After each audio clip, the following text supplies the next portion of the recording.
ఇవాల్టి వార్తాపత్రికలోని ప్రధాన వార్తలు చూద్దాం. ముందుగా ఈనాడు చూసుకున్నట్లయితే వందే మాత్రం పూర్తిగా పాడం. సో 1937లో పార్టీ తీర్మానం అదే, దానికే కట్టుబడి ఉంటాము అంటూ కూడా సిడబ్ల్యూసి సమావేశంలో జరిగిన చర్చలు ఇవి. సో జాతీయ గేయం వందే మాత్రం ను పూర్తిగా ఆలపించే విషయంలో భారతీయ జనతా పార్టీ చేస్తున్న విమర్శలను తోసిపుచ్చుతూ కాంగ్రెస్ పార్టీ తన దృఢ వైఖరిని కూడా ప్రకటించింది. సో స్వాతంత్ర సమయంలో 1937 తమ పార్టీ తీర్మానానికి ఇప్పటికీ కట్టుబడి ఉన్నామని, వందే మాతర గేయం తొలి 2 చరణాలు మాత్రమే పాడతాము అంటూ కూడా స్పష్టం చేసింది. ఇక కేంద్ర ప్రభుత్వం నూతన జాతీయ విద్యా విధానంపై విమర్శలు సంధిస్తోందన్న హస్తం పార్టీ దానికి ప్రత్యామ్నాయ ప్రణాళికలను రూపొందించాలని తమ అధికారంలో ఉన్న తెలంగాణ, అలాగే కేరళ, హిమాచల్ ప్రదేశ్, కర్ణాటక రాష్ట్రాల ముఖ్యమంత్రులను కూడా ఆదేశించింది. ఇక ఇదే సమావేశానికి సంబంధించిన ఇమేజ్ కూడా మనం ఇక్కడ చూసుకోవచ్చు. ఇక హైదరాబాద్ దిగ్గజ ఆర్థిక సేవల సంస్థ చార్లెస్ ష్వాబ్ 3.45 లక్షల చదరపు అడుగుల విస్తీర్ణంలో కొత్త టీసీసీ. ఇక 2027 నాటికి 2000 మందికి ఉద్యోగ అవకాశాలు కూడా. సో ఈ కార్యక్రమాన్ని మంత్రి శ్రీధర్ బాబు కూడా ప్రారంభించారు. ఇక ఇందిరమ్మ 2వ విడతకు వేగంగా కసరత్తు జరుగుతుంది. ఇక వచ్చే నెల 15 నాటికి ఇళ్ల లబ్ధిదారులకు పత్రాలు కూడా అందనున్నాయి. ఇక ఇందిరమ్మ ఇల్లు పథకం 2వ విడత లబ్ధిదారులను సెప్టెంబర్ 17 నాటికి ఎంపిక చేసి మంజూరు పత్రాలు అందించేలా హౌసింగ్ కార్పొరేషన్ ఏర్పాట్లు చేస్తుంది. ఇక ప్రస్తుతం ఆర్థిక సంవత్సరంలోనే 2.50 లక్షల ఇళ్లను పేదలకు పంపిణీ చేయాలి అంటూ కూడా ప్రభుత్వం ఒక టార్గెట్ పెట్టుకుంది.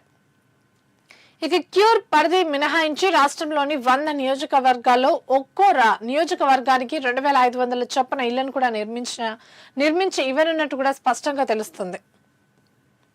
ఇక ప్రాజెక్టుల కింద వానాకాలంలో 7 లక్షల ఎకరాలకు సాగునీరు. సో నీటిపారుదల శాఖ ప్రణాళిక కూడా సిద్ధం చేసింది. రాష్ట్రంలో 2026-27 వర్షాకాలానికి సాగునీటి ప్రాజెక్టుల కింద ప్రస్తుతం అందుబాటులో ఉన్న నీటి లభ్యతను పరిగణలోకి తీసుకొని 7 లక్షల ఎకరాలకు సాగునీరు ఇవ్వాలి అంటూ కూడా నీటిపారుదల శాఖ ప్రణాళిక సిద్ధం చేసింది. దీనికి సంబంధించి ఇక గోదావరి బేసిన్ లో 6,05,995 ఎకరాలు, అలాగే కృష్ణా బేసిన్ లో 95,108 ఎకరాలకు నీరు ఇవ్వనున్నట్టు కూడా నిర్ణయించింది. ఇక తాగునీటి అవసరాలకు పోను అందుబాటులో ఉన్న మిగిలిన నిల్వలను మాత్రమే సాగునీటికి ఇచ్చేలా ప్రణాళికలు కూడా సిద్ధం చేసినట్టు స్పష్టంగా తెలుస్తుంది. ఇక దీనికి సంబంధించి మంత్రి ఉత్తమ్ కుమార్ రెడ్డి అధికారులకు ఆదేశాలు కూడా జారీ చేశారు. అయితే ఈ నేపథ్యంలో సాగునీటి ఆయకట్టు జాబితాను రూపొందించినట్టు కూడా తెలుస్తుంది. ప్రధానంగా నిజాం సాగర్ ప్రాజెక్టు కింద కామారెడ్డి, నిజామాబాద్ ఈ జిల్లాల పరిధిలో 1.24 లక్షల ఎకరాలకు, అలాగే దేవాదుల ఎత్తిపోతల పరిధిలో వరంగల్, ములుగు, హనుమకొండ, జనగామ జిల్లాల పరిధిలో 2.77 లక్షల ఎకరాలకు సాగునీరు ఇవ్వనున్నట్టు కూడా స్పష్టంగా తెలుస్తుంది. ఇసుక నా గుండె కోత, నాకు కలిగిన నష్టాలే నన్ను రాజకీయాల్లోకి లాగాయి. సో నా జీవిత అక్షర బంధీకరణ అంత సులువు కాదు, కాంగ్రెస్ అగ్రనేత సోనియా గాంధీ. సో ఆమె రాసిన బుక్ ఏదైతే ఉందో belonging A journey of love పేరిట రాసిన 544 పేజీల ఆత్మకథ నవంబర్ 10న పాఠకుల ముందుకు రానుంది. సో ఈ క్రమంలో నా జీవితాన్ని అక్షరబద్ధంగా చేయడం అంటే నా మనసు లోతుల్లో దాచుకున్న జ్ఞాపకాల దొంతర్లను విడమర్చడం, అలాగే అనుభవాలను పంచుకోవడమే. నాకు ఎదురైన గుండెకోత, కలిగిన నష్టం నన్ను నా రాజకీయ ప్రపంచంలోకి నెట్టింది అంటూ కూడా స్పష్టం చేశారు ఆమె.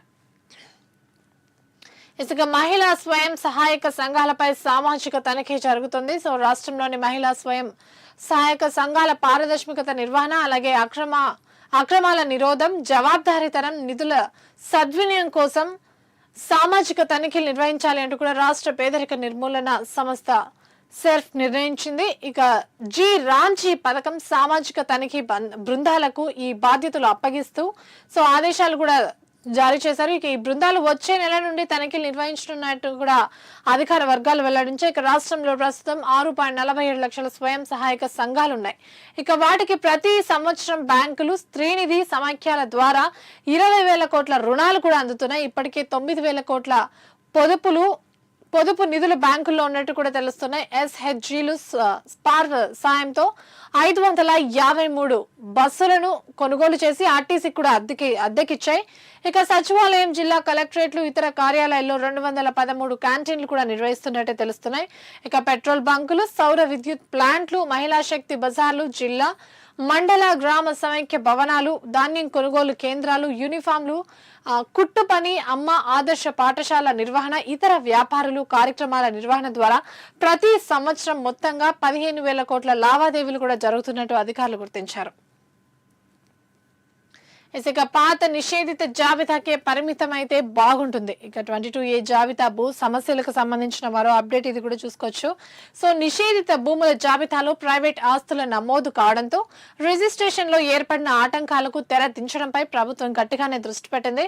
2025 డిసెంబర్లో ఆన్లైన్ లో నమోదు చేసిన జాబితాతోనే ప్రస్తుతం గందరగోళం ఏర్పడింది అన్నట్టు కూడా అధికారులు గుర్తించారు. అయితే 2023 డిసెంబర్ వరకు అమల్లో ఉన్న 22A జాబితా ఏదైతే ఉందో వాటిలో సులువుగానే పనులు జరిగిపోయేవి అంటూ కూడా స్పష్టంగా తెలుస్తుంది. ఇక ఆ జాబితా వరకు మాత్రమే పరిమితం అయితే సమస్యను సులువుగా పరిష్కరించవచ్చు అంటూ కూడా అధికారులు గుర్తించారు. ఇసుక నిషేధిత భూముల జాబితాను అప్డేట్ చేయాలని 2015లో హైకోర్టు ఆదేశించింది. ఆ తర్వాత కాలంలో కూడా అనేక సార్లు ప్రభుత్వానికి కొన్ని సూచనలు కూడా చేసింది. సో ఈ క్రమంలోనే 2025లో జాబితాను నవీకరించి అలాగే అప్లోడ్ చేసినట్టు కూడా తెలుస్తుంది. ఇసుక 22A భూముల సమస్యకు ఫాస్ట్ ట్రాక్ పరిష్కారం అంటూ కూడా మంత్రి పొంగులేటి స్పష్టం చేశారు. ఇసుక మంత్రి కొండా సురేఖకు షోకాస్ నోటీసులు కూడా జారీ అయ్యాయి. కుమార్తె వ్యాఖ్యలపై వివరణ ఇవ్వాలన్న క్రమశిక్షణ వ్యవహారాల కమిటీ చిన్నారెడ్డి ఆదిలాబాద్ ఇన్ఛార్జ్ కి సైతం నోటీసులు అందాయి. ఎల్బీ నగర్ సీనియర్ నేత జక్కడి సస్పెన్షన్, అలాగే నేతల మధ్య విభేదాలు, పార్టీ వ్యతిరేకత వ్యాఖ్యలను కూడా తీవ్రంగా పరిగణిస్తోంది ఏఐసీసీ. ఇక్కడ కూడా కాంగ్రెస్ లో నెలకొన్న అంతర్గత విభేదాలకు సంబంధించిన వార్త ప్రధానంగా కనిపిస్తుంది. సో అధికార కాంగ్రెస్ పార్టీలో రోజుకో తీరున బహిర్గతం అవుతున్న విభేదాలు. ఏకంగా సీఎం రేవంత్ ను టార్గెట్ చేసిన మంత్రి కొండా సురేఖ కుమార్తె సుస్మితా పటేల్. సో దీంతో మంత్రి కొండా సురేఖకు నోటీసులు జారీ. సో పరకాలలో రేవూరి ప్రకాష్ రెడ్డికి వ్యతిరేకంగా పాములు కదుపుతున్న మురళీ వర్గం. ఇక వనపర్తిలో చిన్నారెడ్డి మేఘారెడ్డి మధ్య తీవ్రమవుతున్న విభేదాలు. తుంగతుర్తిలో ఎమ్మెల్యే వర్సెస్ స్థానిక నాయకత్వం, పార్టీ రాష్ట్ర నాయకత్వాన్ని టార్గెట్ చేస్తున్న మునుగోడు జడ్చర్ల ఎమ్మెల్యేలు. ఇక గాంధీ భవన్ మెట్లెక్కిన పాలకుర్తి గజ్వేల్ పంచాయతీలు అసలు తమకు ప్రాధాన్యమే లేదంటున్న ఉమ్మడి ఆదిలాబాద్ జిల్లా ఎమ్మెల్యేలు. ఉట్నూరులో ఇన్ఛార్జ్ మంత్రి ఎదుటే బాహికి దిగిన 2 వర్గాలు. ఇక బీఆర్ఎస్ నుంచి ఎమ్మెల్యేలు వచ్చిన చోట్ల పాత కాంగ్రెస్ అలాగే కొత్త కాంగ్రెస్ పంచాయతీలు మొదలవుతున్నాయి. దాదాపు అన్ని జిల్లాల్లో కాంగ్రెస్ వర్గంలో ఇలాంటి పంచాయతీలే కనిపిస్తున్నట్టు కూడా తెలుస్తున్నాయి. ఇక తాజాగా మంత్రి కొండా సురేఖ చేసిన వ్యాఖ్యలు కూడా ఇక్కడ ఉన్నాయి. సో రాష్ట్రంలో ఉన్నది పచ్చ కాంగ్రెస్. సో అచ్చ కాంగ్రెస్ కు చోటు లేదు, సీఎం ఆయన తమ్ముడు రాష్ట్రంపై పడి దోచుకుంటున్నారు అంటూ కూడా కామెంట్ చేశారు. ఇక పరకాల నుంచి బరిలో ఉంటా మంత్రి కొండా సురేఖ కూతురు చేసిన హాట్ కామెంట్స్ ఇవే. ఇక 5 రాష్ట్రాల ఎన్నికల్లో సత్తా చాటాలి.